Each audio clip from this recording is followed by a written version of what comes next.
ಈ ಒಂದು ಸರಳ ತಂತ್ರ ಶಿವಾನಂದ ಗುರೂಜಿಗಳು ತಿಳಿಸಿರುವ ಹಾಗೆ ಮಾಡಿದ್ದೆ ಆದಲ್ಲಿ ನೀವು ಬಯಸಿದಂತಹ ಇಷ್ಟಪಟ್ಟಂತಹ ಪುರುಷರಾಗಿರಬಹುದು ಅಥವಾ ಸ್ತ್ರೀ ಆಗಿರಬಹುದು, ನೀವು ಹೇಳಿದ ಹಾಗೆ ನಿಮ್ಮ ಮಾತನ್ನು ಕೇಳುತ್ತಾರೆ. ಅವರಿಗೆ ಬೇಕಾಗಿರುವಂತಹ ಯಾವುದೇ ಒಂದು ವಸ್ತುವನ್ನು ನೀವು ಮನೆಗೆ ತಂದು ಇದನ್ನು ಮಾಡಬಹುದು. ಅಂದರೆ ಅವರು ಯಾವ ವಸ್ತು ಇಷ್ಟಪಡ್ತಾರೆ ಆ ವಸ್ತು ಅದಾಗಿದ್ದರೆ ಖಂಡಿತ ಫಲ ಸಿಗುತ್ತೆ. ಅದನ್ನು ಹೇಗೆ ಮಾಡಬೇಕು ಅಂತ ತಿಳಿಸ್ಕೊಡ್ತೀವಿ. ನಿಮ್ಮ ಬದುಕಿನಲ್ಲಿ ಸಮಸ್ಯೆಗಳು, ವಶೀಕರಣ, ಮಾಟಮಂತ್ರ, ಶತ್ರುನಾಶ, ಗ್ರಹಚಾರ ದೋಷಗಳು ಏನೇ ಇದ್ರೂ ಪರಿಹಾರ ಆಗಬೇಕು ಅನ್ನುವುದಾದರೆ ಪಂಡಿತ್ ಶಿವಾನಂದ ಗುರೂಜಿಗಳಿಗೆ ಒಂದು ಫೋನ್ ಮಾಡಿ ಸಕಲ ಸಮಸ್ಯೆಗೂ ಇವರು ಪರಿಹಾರವನ್ನು ತಿಳಿಸುತ್ತಾರೆ.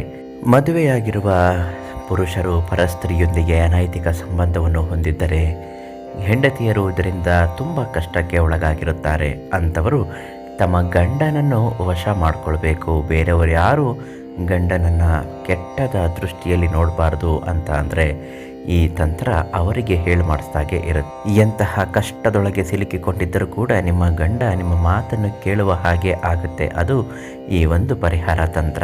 ಬೆಳಿಗ್ಗೆ ಬೇಗ ಎದ್ದು ತಣ್ಣೀರಿನ ಸ್ನಾನ ಮಾಡಿ ಮುತ್ತೈದೆ ಹೆಂಗಸರು ಇದನ್ನು ಮಾಡಬೇಕು. ಒಂದು ದೀಪಕ್ಕೆ 3 ಏಲಕ್ಕಿಯನ್ನು ಹಾಕಬೇಕು. ಹಾಕುವಾಗ ನನ್ನ ಗಂಡ ನನ್ನ ಮಾತು ಕೇಳುವಂತೆ ಆಗಲಿ ಅಂತ ಹೇಳ್ಕೊತಾನೆ ಇರಬೇಕಾಗತ್ತೆ.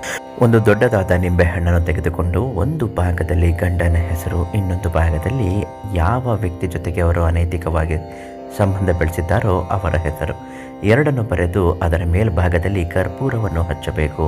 ಒಂದು ಲವಂಗವನ್ನು ಜೊತೆಗಿಟ್ಟು ಸುಡುತ್ತಾ ಗಂಡ ಹೇಳಿದ ಮಾತನ್ನು ಕೇಳಬೇಕು. ಈ ಸ್ತ್ರೀಯ ಸಹವಾಸ ಬಿಟ್ಟು ಬಿಡಬೇಕು, ನಮ್ಮ ಜೊತೆಗೆ ಯಾವಾಗಲೂ ಇರಬೇಕು ಅಂತ ಸಂಕಲ್ಪ ಮಾಡಿಕೊಳ್ಳಬೇಕು. ಕರ್ಪೂರ ಮತ್ತು ಲವಂಗ ಸಂಪೂರ್ಣ ಉರಿದು ಬೂದಿಯಾದ ಮೇಲೆ ಆ ನಿಂಬೆಹಣ್ಣನ್ನು ತೆಗೆದು ಮುಂದೆ ಇಟ್ಟಿರುವಂತಹ ದೀಪಕ್ಕೆ 9 ಬಾರಿ ಪ್ರದಕ್ಷಿಣೆ ಮಾಡಿಸಿ. ತದನಂತರ ನೀವು ಎಡಗಾಲಿನ ಇಮ್ಮಡಿಯಿಂದ ಆ ನಿಂಬೆಹಣ್ಣನ್ನು ಜಜ್ಜಿ ತುಳಿಯಬೇಕು. ಈ ರೀತಿ ಮಾಡಿ ನೋಡಿ, ನಿಮ್ಮ ಗಂಡ ನಿಮ್ಮ ಮಾತನ್ನು ಕೇಳ್ತಾನೆ. ಎಷ್ಟೇ ಕಷ್ಟ ಆದರೂ ನಿಮ್ಮ ಕಾಲು ಕೆಳಗಡೆ ಬಿದ್ದಿರುತ್ತಾನೆ. ಯಾವುದೇ ಕಾರಣಕ್ಕೂ ಪರಸ್ತ್ರೀ ಸಹವಾಸ ಮಾಡುವುದಿಲ್ಲ.